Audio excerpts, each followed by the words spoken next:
وصحبه أجمعين. كتاب الرسالة الجامعة والتذكرة النافعة للعلامة الحبيب أحمد بن زيد بن علوي بن أحمد البشي، إلى أن قال: شروط صحة الصلاة. ويشترط لصحة الصلاة معرفة دخول الوقت بيقين أو اجتهاد أو غلبة الظن، فإن صلى مع الشك لم تصح صلاته. ويشترط معرفة القبلة، ويجب ستر العورات بساتر طاهر مباح، ويجب رفع النجاسة من الثوب والبدن والمكان، ويجب على القادر أن يصلي الفرض قائما. بسم الله الرحمن الرحيم. الحمد لله رب العالمين، والصلاة والسلام على أشرف الأنبياء والمرسلين وعلى آله وصحبه أجمعين. سبحانك لا علم لنا إلا ما علمتنا إنك أنت العليم الحكيم. رب اشرح لي صدري ويسر لي أمري واحلل عقدة من لساني يفقه قولي، ولا حول ولا قوة إلا بالله العلي العظيم. أما بعد. Okey. Sambung bab syarat sah sembahyang. Syarat sah solat yang kita dah baca sebelum ni berkenaan dengan masuk waktu. Yakin kata dah masuk waktu. Kalau seseorang itu sembahyang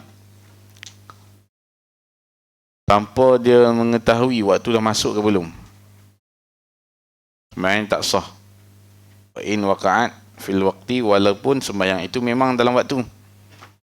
Masuk dalam maksud kata walaupun dalam waktu tu, lepas dia sembahyang tu, dia cek memang betul sembahyang tu memang dalam waktu, tetap tidak sah, sebab masa dia takbir tu dalam keadaan dia tidak yakin kata dah masuk waktu.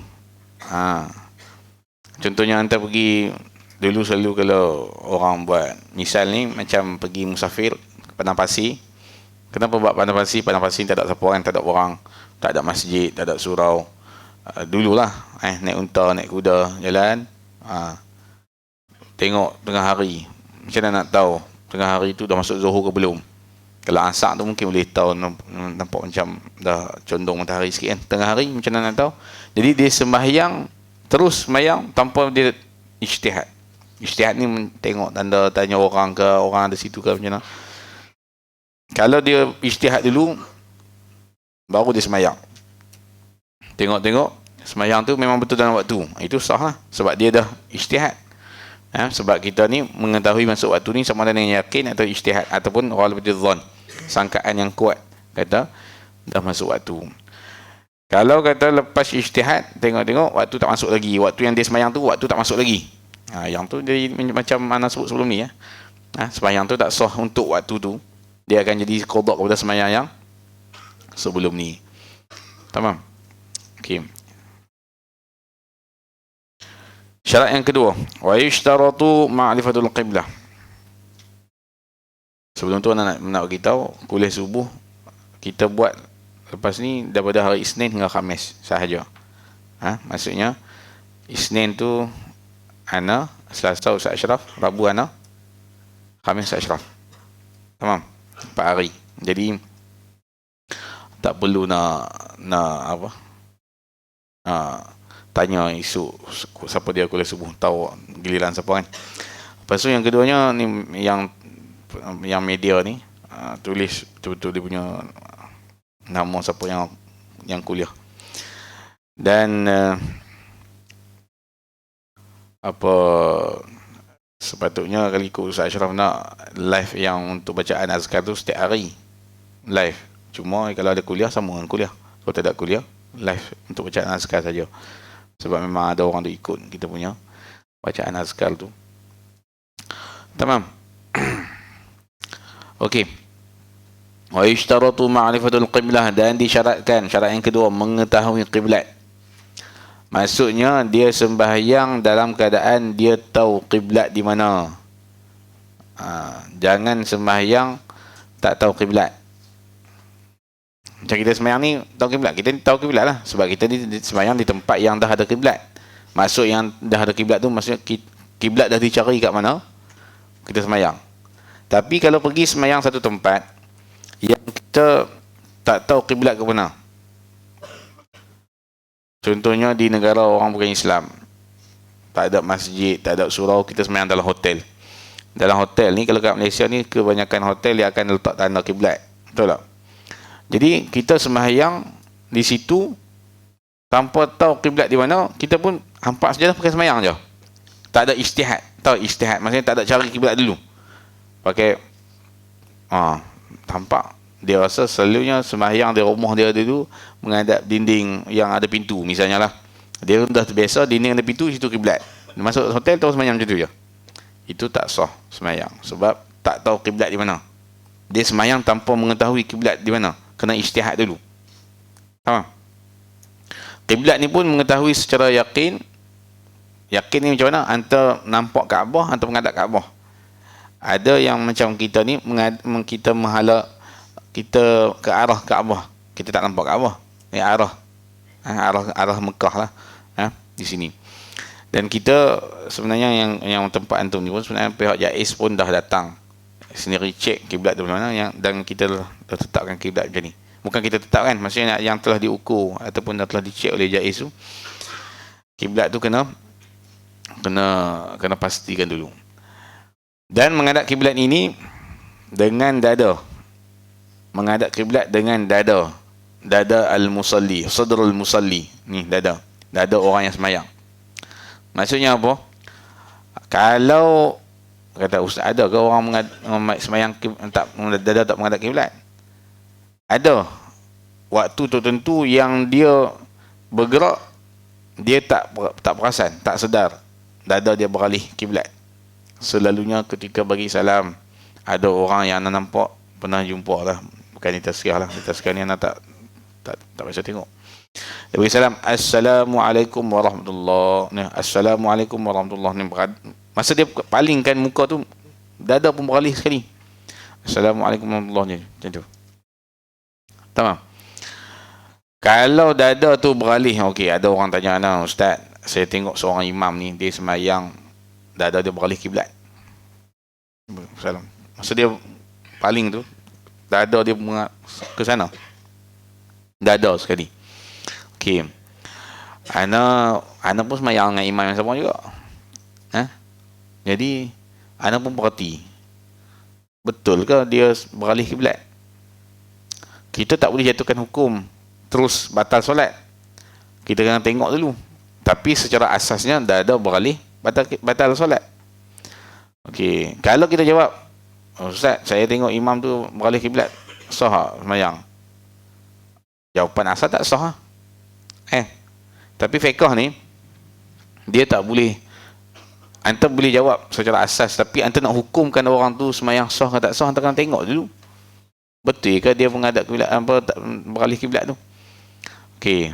Bila kita tengok memang betul. Dia beralih kiblat. Tapi ada tapi tu. Tengok dada dia beralih bila?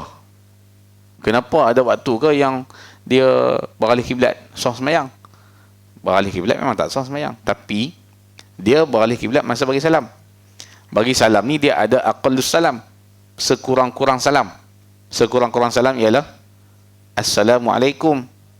Tu sekurang-kurang salam. Warahmatullahi tu sunat. Maksudnya kalau anda sebut Assalamualaikum, dah habis. Dah cukup untuk sembahyang anda. Jadi dia beralih kiblat bila? Masa Assalamualaikum ke masa warahmatullah? Ya. Bila orang selalunya beralih ni bila? Paling muka ni bila? Assalamualaikum warahmatullah. Masa warahmatullah tu baru beralih kan? Selalunya macam itulah. Tapi yang sunatnya dia bergerak serentak, mula beri salam sampai habis beri salam. Assalamualaikum warahmatullah. Warahmatullah tu habis. Lepas tu paling ke depan balik, Assalamualaikum warahmatullah. Sekali yang kita buat macam mana? Assalamualaikum warahmatullah. Betul tak? Kebanyakan orang macam tu. Jadi yang imam ni pun dia buat macam orang biasa kita buat. Assalamualaikum warahmatullah. Masa warahmatullah baru dia beralih. Anak tengok anak duduk belakang dia. Jadi sah sembahyang. Sah. Sebab dada beralih selepas habis sembahyang dah. Assalamualaikum tu dah habis sembahyang. Warahmatullah tu tambahan. Faham tak? Kalau anta contoh Assalamualaikum terkentut warahmatullah, batal sembahyang? Tak batal sebab dah habis sembahyang. Kan? Ataupun Assalamualaikum yang pertama tak kentut lagi, masa nak bagi salam kedua baru kentut. Yang tu yang tu tidak membatalkan solat sebab semayangnya dah habis. Tapi kalau tengah semayang ataupun yang selalu jadi banyak orang beralih kiblat ni semasa semayang jenazah. Semasa semayang jenazah kan berdiri. Kan? Habis tu Assalamualaikum, dia semua dia beralih ni. Sebab dia kan berdiri ni macam senang nak alih-alih kiblat. Kan? Kalau kita duduk ni, dah duduk iftirash lagi, dia macam susah sikit nak dada pun nak alih juga. Walaupun ada yang buat macam tu. Kalau semayang jenazah ni, kalau kat Kedah semayang jenazah dapat duit. Kat sini jarang jumpa lah orang semayang jenazah dapat duit. Kan? Dulu masa zaman anak kecil-kecil tu, satu semayang, sekali semayang RM4. 4 takbir RM4. Kan? Lepas tu di akhir-akhir sebelum anak beriaman tu naik RM10 sekali semayang. Dan ni tak tahu RM20 ke RM40.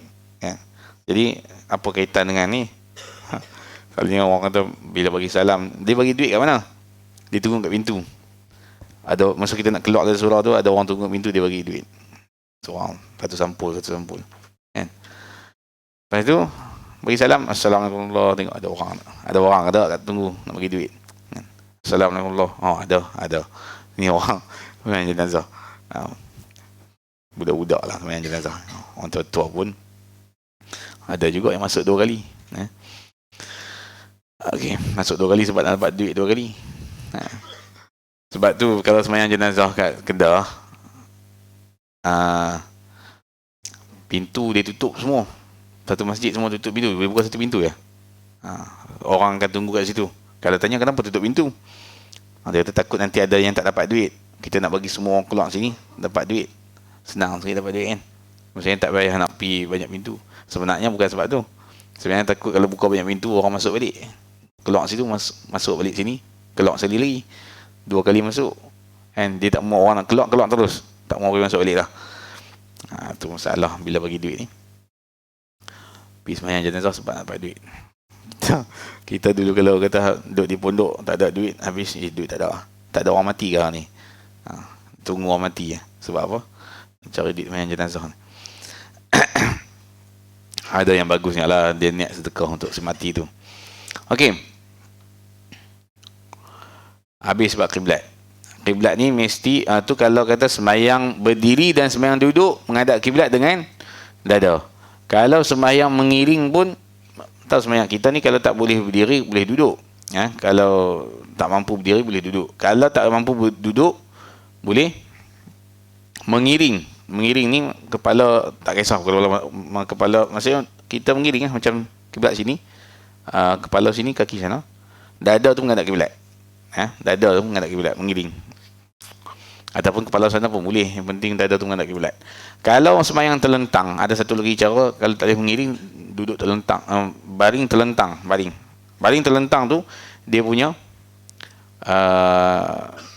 kaki dia kena menghadap kiblat. Tapak kaki tu menghadap kiblat. Angkat sikit kepala, muka menghadap kiblat. Jadi muka dan kaki ni kena menghadap kiblat, lampik bantal bagi tinggi sikit. Muka dengan tapak kaki menghadap kiblat. Itu kalau sembahyang terlentang. Mustalqiyan dipanggil. Kalau itijak ni duduk mengiring, baring mengiring tu dengan dada. Jadi kita faham menghadap kiblat ni kalau sembahyang berdiri dan sembahyang duduk dengan apa? Dengan dada. Kalau sembahyang berdiri dan sembahyang duduk dengan dada. Kalau sembahyang mengiring pun dengan dada. Kalau sembahyang terlentang dengan tapak kaki dan muka. Okey. Ada soalan tentang kiblat?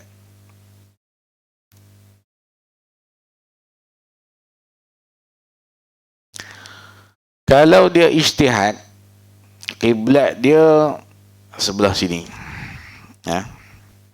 Dia pergi rombongan musafir, pergi ke hotel, tak tahu kiblat mana-mana. Duduk satu bilik 4 orang. Ada seorang kata, aku rasa kiblat belah sini. Dia cari-cari semua, tengok app ke apa ke. Sekarang ada application kan, tengok kiblat. Dia kata kiblat belah sini. Seorang lagi kata, aku ijtihad juga, kiblat belah sini. C kata, yang C, A, B, C kata sini, yang D kata sini. Semua ijtihad, dan semua dapat hasil ijtihad masing-masing. Kiblat seorang sini, seorang sana. Semua ni tak boleh sembahyang jemaah, kena sembahyang seorang-seorang. Sebab apa? Sebab kalau ana pilih kiblat sini, bukan ana pilih saja pilih, memang ana punya ilmu dan ana cari kiblat belah sini.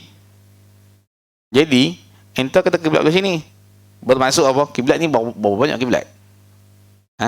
Kiblat satu je.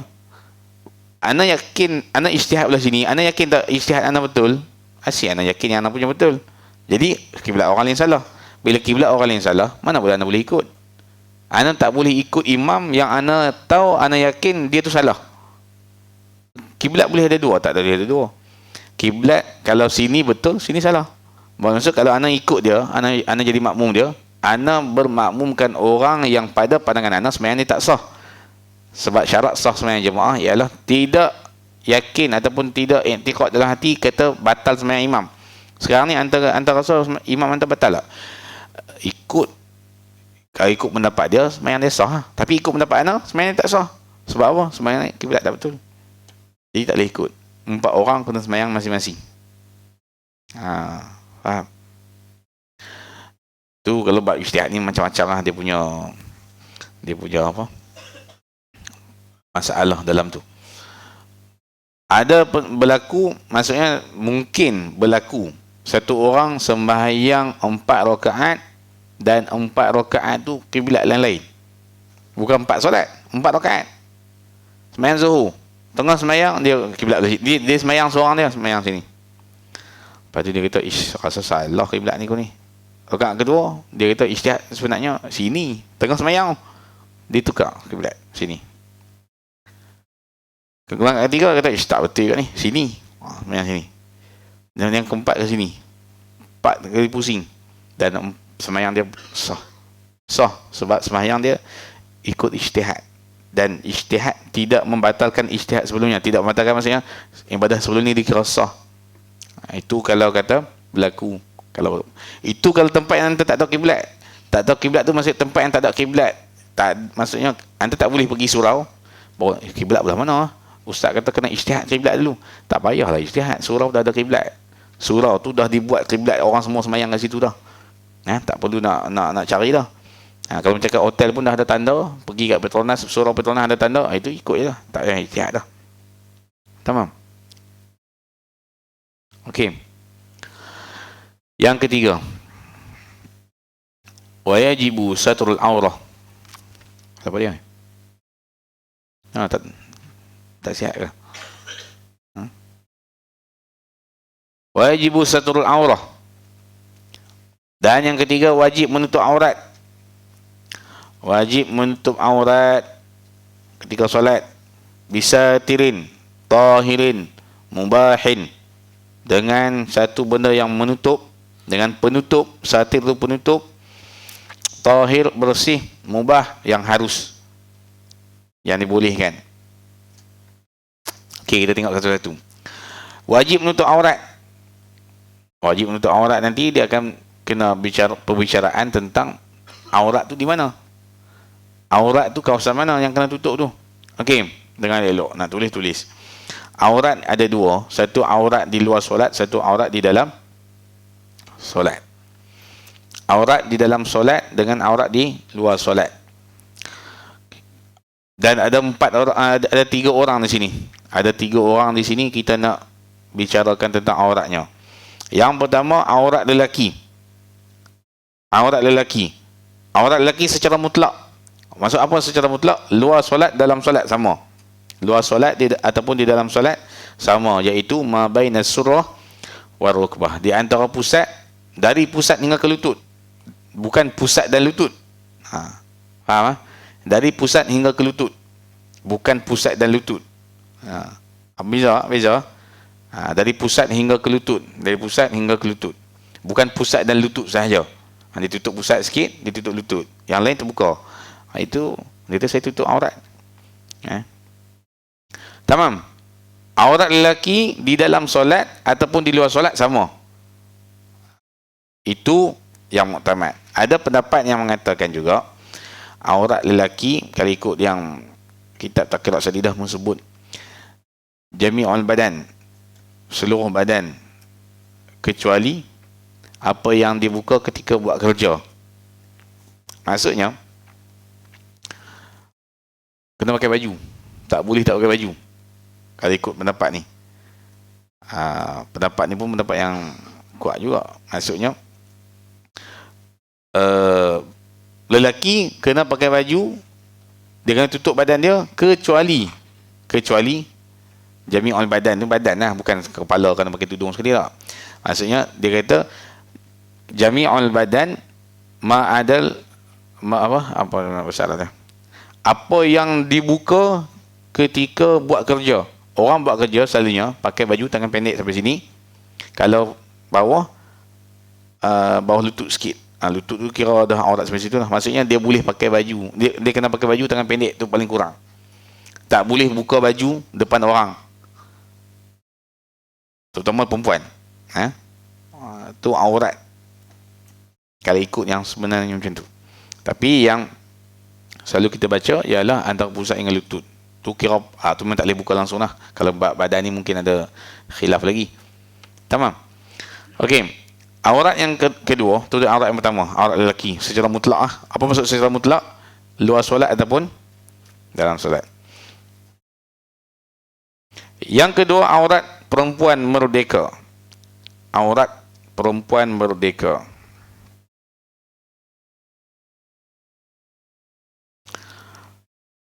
Kalau di dalam solat, aurat perempuan merdeka ni ada dua, dalam solat dengan luar solat. Dia yang tadi sama lelaki, yang perempuan ni dia beza. Dalam solat, jami'u badaniha ma siwal wajh wal kaffain. Seluruh badan kecuali muka dan tapak tangan. Maksudnya untuk solat dia dibolehkan buka muka, memang kena buka muka dan tapak tangan. Perempuan kalau sembahyang tak boleh pakai burdah, kena buka. Sebab tu ada isu bila nak kena pakai mask, tapi terpaksa kena pakai lah. Tamam. Jadi aurat perempuan ketika solat jami'ul badan, keseluruh badan, termasuk kepala sekali lah, kecuali muka dan tapak tangan. Tapak tangan disebut tapak tangan, tetapi takkan nak tutup tapak tangan saja, buka tapak tangan. Bahkan tutup muka di sini ya buka. Dah termasuk tapak tangan ialah belakang tangan ni. Masuk pergelangan tangan ni dibolehkan untuk buka. Kalau buka, kalau nak tutup pakai dalam tudung telekung sekali tak ada masalah, itu lagi bagus. Okey. Kalau di luar solat ni dia bukan di luar solat semata-mata, maksudnya di depan bukan mahram. Indal ajanib, maksudnya aurat perempuan merdeka di depan lelaki asing, di depan lelaki yang bukan mahram. Kalau anda nak sebut di luar solat saja, habis solat dia kena tak boleh buka langsung lah. Dia kalau dia seorang dia boleh buka, tak pakai tudung semua, ataupun di depan mahram dia tak apa. Ni di depan orang yang bukan mahram. Jami'ul badan, seluruh badan, tak sebut muka dengan tapak tangan. Bermaksud yang asalnya dalam mazhab Syafi'i pun perempuan kena tutup muka, kena pakai sarung tangan kalau ikut yang asal macam tu. Tapi ada ulama yang membolehkan untuk buka muka dan tapak tangan dengan syarat. Ada dua syarat. Apa dia? Pendapat yang muktamad ialah aurat perempuan di depan lelaki asing ialah seluruh badan, tidak ada dikecualikan. Dulu orang pakai burdah tutup, pakai khimar, orang panggil khimar, sampai tak tahu mana satu belakang, mana satu depan, sebab mata pun tutup sini. Masa dia berjalan baru kita tahu dia, oh tu depan, ni belakang. Kau kat tadi mah. Apa? Kalau kita tengok gambar-gambar yang barat dulu, Eropah zaman dulu, dia punya permaisuri semua tutup. Orang tak boleh tengok muka. Orang biasa yang pakai yang terbuka ni, orang geng-geng raja bangsawan ni semua tutup. Macam burdah juga, macam orang Arab punya. Tamam. Aurat perempuan di depan lelaki asing seluruh badan, itu yang muktamad. Ada ulama yang berpendapat boleh buka muka dan tapak tangan dengan dua syarat. Yang pertama, al-aman minal fitnah, aman daripada fitnah, selamat daripada fitnah. Apa maksud fitnah? Fitnah ni gangguan. Bukan fitnah tu orang buat cerita gosip, itu bukan fitnah maksud situ. Maksud fitnah ni ialah gangguan. Orang mengorak dia, orang kacau dia, orang hantar nombor telefon, orang buat jam kau bawah tanya, apa tu, saya telefon saya rosak, boleh tak tolong, handphone saya hilang, boleh tak tolong miss call, nombor sekian-sekian. Lepas tu bunyi, oh ada dalam poket rupanya nak ambil nombor telefon. Lepas tu malam tu kacau. Itu gangguan, fitnah. Sebab apa fitnah? Sebab muka dia cantik, sebab dia buka muka. Orang yang tidak aman daripada fitnah, dia kena pakai purdah, kena tutup muka. Kalau pakai mask, Ustaz, sama lah pakai mask, penting tutup muka. Tak lah pakai mask, pakai purdah terus senang. Tamam, itu aman daripada fitnah. Bukan nak masuk kata kalau ada orang mengorak dia terus wajib pakai purdah. Tak, maksudnya fitnah tu dia luas. Mungkin maksudnya dia menjadi tarikan orang. Orang tengok, orang perhati. Sebab perempuan ni tak cantik pun orang tengok, kan? Jadi kalau dia rasa dia selamat dari fitnah, okey, boleh buka. Kalau dia tak selamat dari fitnah, kena pakai. Tamam. Yang kedua, syarat dia ada muzinah, tidak ada perhiasan di atas aurat tu. Apa perhiasan? Perhiasan apa dia? Kalau ikutnya perhiasan ni yang kita faham, benda hias. Apa hias kat muka apa dia? Make up. Orang sebut lagi, tak ada orang ikut live pula nanti. Tapi itulah yang sebenarnya. Tabarruj ataupun berhias, bermakeup ni bukan tak boleh, tapi sepatutnya dia berhias untuk suami je, bukan berhias untuk orang lain. Tamam. Jadi syarat dia tidak ada perhiasan di atas muka dan tangan tu. Ni tangan buh inai apa dia punya corak macam-macam kan. Tu kena berhati-hatilah ikut yang sebenarnya macam tu. Okey. Tu aurat perempuan merdeka. Aurat perempuan, tadi aurat perempuan merdeka di dalam solat. Aurat perempuan merdeka di depan ajanib, di depan orang yang mahram. Satu lagi ni kena tambah lagi. Aurat perempuan merdeka di depan mahram dan juga perempuan lain. Dia aurat perempuan ni banyak. Aurat perempuan merdeka, kenapa sebut perempuan merdeka ni? Apa maksud merdeka? Nak sambut kemerdekaan ni? Bukan, aurat perempuan merdeka maksudnya bukan dia ada perempuan ni, ada hamba, ada merdeka. Hamba tu sebenarnya tak ada dah zaman kita ni. Boleh kata tak ada lah. Walaupun mungkin sebahagian tempat anda dengar kata ada dekat negara Arab ni. Walaupun ramai orang kata tak ada, tapi anda pernah jumpa seorang Habib kata kami masih ada hamba. Hamba tu daripada dulu, cuma mereka tak merdeka kan, cuma bagi duduk asingnya, tapi masih status tu hamba. Okey. Apa ni? Aurat perempuan merdeka di depan, di dalam solat. Aurat perempuan merdeka di depan lelaki bukan mahram. Yang ketiga, aurat perempuan merdeka di depan mahramnya, di depan lelaki yang mahram dan juga di depan perempuan lain. Dia kena tak boleh buka ikut suka dia. Apa dia?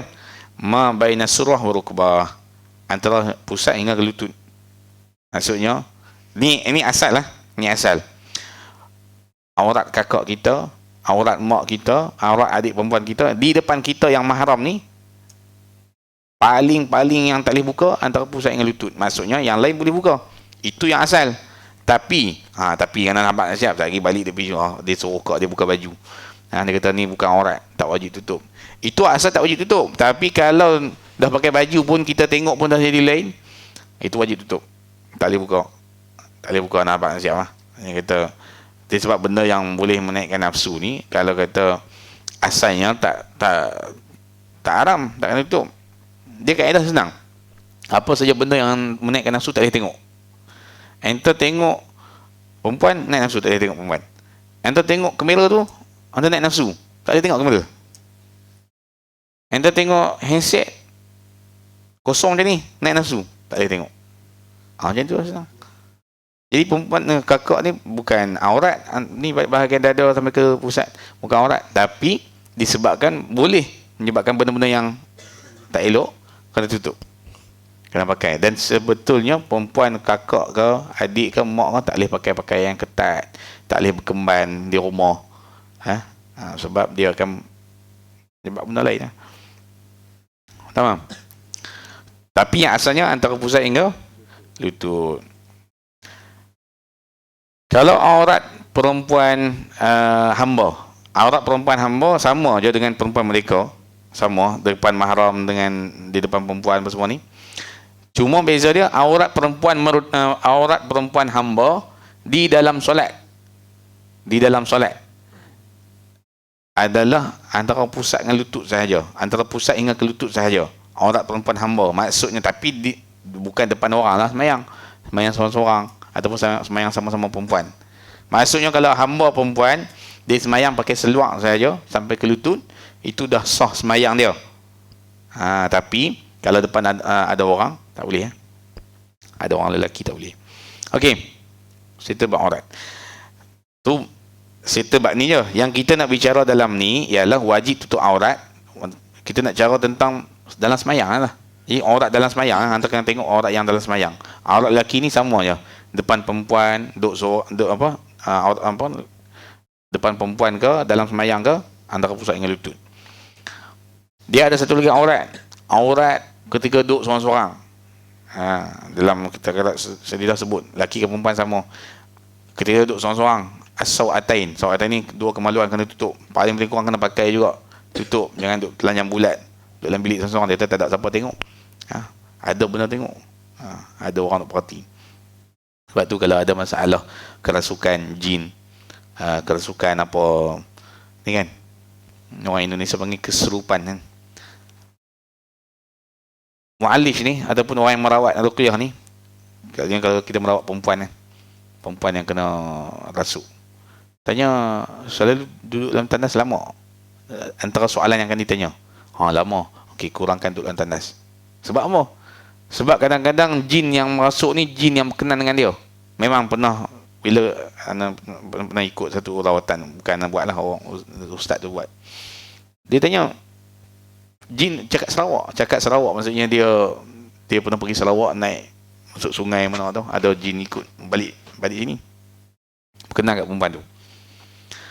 Maksudnya orang perempuan ni ada jin minat. Dan jangan sangka kata orang lelaki tak ada jin yang minat. Sebab anda pernah jumpa masa belajar kat Syihir dulu, kat Hadramut dulu, ada seorang kawan ustaz, anda sebut, bukan ustaz sini lah, tapi kalau anda sebut anda kenal, sebab dia famous juga kat sini. Masa belajar dulu selalu kena kacau. Duduk kat Yaman tu, duduk kat Ribat Al-Mustafa kat Syihir tu, kena kacau.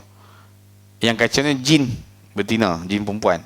Ada Malaysia, pergi macam mana nak ikut dia, berkenan kat ustaz tu. Tamam. Tak payah sebut siapa dia, kalau sebut orang kenal. Apa dia, kenapa disuruh jangan duduk tandas lama? Sebab tandas ni tempat iblis, jin, syaitan. Jadi bila anda duduk situ, tempat buka aurat kan, jadi bila buka aurat dia duduk tengok tu, dia berkenan tu.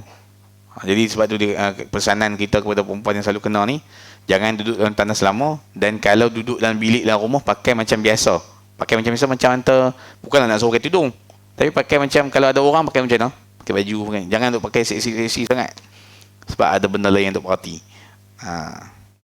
Laki pun sama, silap-silap bulan, ada benda tu kenan jenuh, nak tidur tak boleh. Okey, tutup itu dengan bisa tirin, dengan penutup tahir yang bersih, mubah dan yang harus. Okey, kita nak maksud apa maksud satir? Satir ni benda yang tutup, benda yang menutup. Benda yang menutup tu apa dia? Dia tulis situ, yushtaratu kaunuhu yumna'u idrakul launul basharah. Disyaratkan satir itu yang menghalang nampak warna kulit. Dan ingat ni, Benda yang kita pakai untuk tutup aurat tu, benda itu menghalang kita daripada nampak warna kulit. Maksudnya baju, kain yang tak nampak warna kulit. Ni tak nampak warna kulit. Tapi pakai plastik. Tak plastik. Plastik balut buku buat baju. Nampak. Saya pakai ni satir. Satir apa? Nampak. Okey, dia ada syarat-syarat dia yang ni ada tulis kat bawah tu. Kaunuhu malbusan. Kaunuhu malbusan ni maksudnya dalam bentuk pakaian. Bentuk pakaian ni tak semestinya baju. Kalau anda ambil selimut tutup, tu kira malbus lah. Apa maksud malbus yang sebenarnya? Okey, dia kata menutup warna kulit. Dia duduk dalam bilik, tutup lampu, gelap, tak nampak apa. 2 orang. Dia kata saya tutup aurat dengan kegelapan malam. Tak nampak. Menutup, kan? Dia kata yamna'u idrak launul basyarah, menutup nampak warna kulit. Nampak? Duduk 2 orang dalam bilik, gelap, tak nampak apa. Kan? Itu bukan malbus. Itu bukan pakaian. Itu bukan benda yang boleh menutup. Ataupun dia duduk dalam, kita sebut dia duduk dalam khemah. Khemah, tahu khemah? Tapi khemah tu kecil, cukup muat untuk badan dia je. Kecil khemah tu. Itu pakaian, bukan pakaian. Itu tak kira. Wa kaunuhu jirman. Ni jirman. Jirman, jirim. Jirman ni maksudnya jirim, maksudnya tidak memadai kegelapan az-zulmah tu. Tidak memadai kegelapan malam. Wal ma'al kadir. Ma' kadir ni air lumpu. Tahu air lumpu ataupun cat. Dia sapu cat kat badan dia. Saya tutup warna kulit, tak nampak warna kulit. Tapi pakaian lah, bukan pakaian. Lepas tu jirim lah, bukan jirim. Jirim ni benda, ada benda. Ambil selimut tutup badan. Itu okey lah. Dia sapu semua badan dia, daripada pusat sampai ke lutut. Dia sapu cat. Warna bola, warna merah ke, warna kuning ke kan. Itu saya tutup aurat. Itu bukan tutup aurat.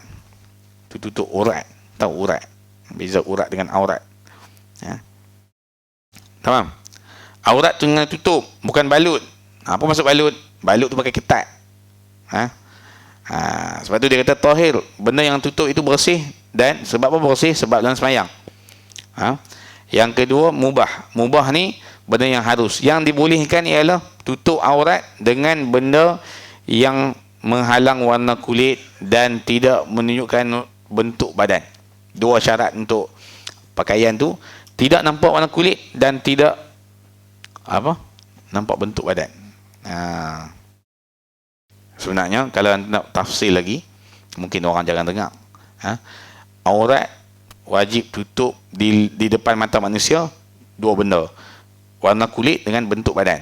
Tak boleh pakai ketat, tak boleh pakai benda jarang. Tak boleh pakai ketat, tak boleh pakai pakaian jarang.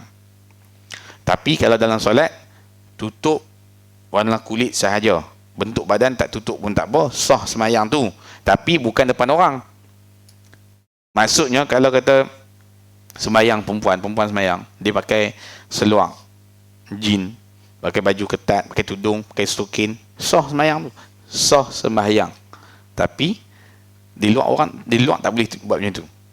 Tu untuk semayang saja. Tapi seeloknya, adabnya, tak payahlah pakai macam tu. Anda nak mengadap siapa? Menghadap Tuhan, pakai elok-elok.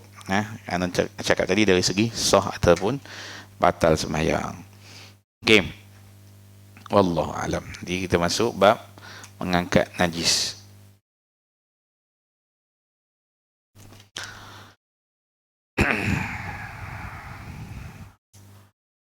Wa ila haqqi nabi Muhammad sallallahu alaihi wasallam.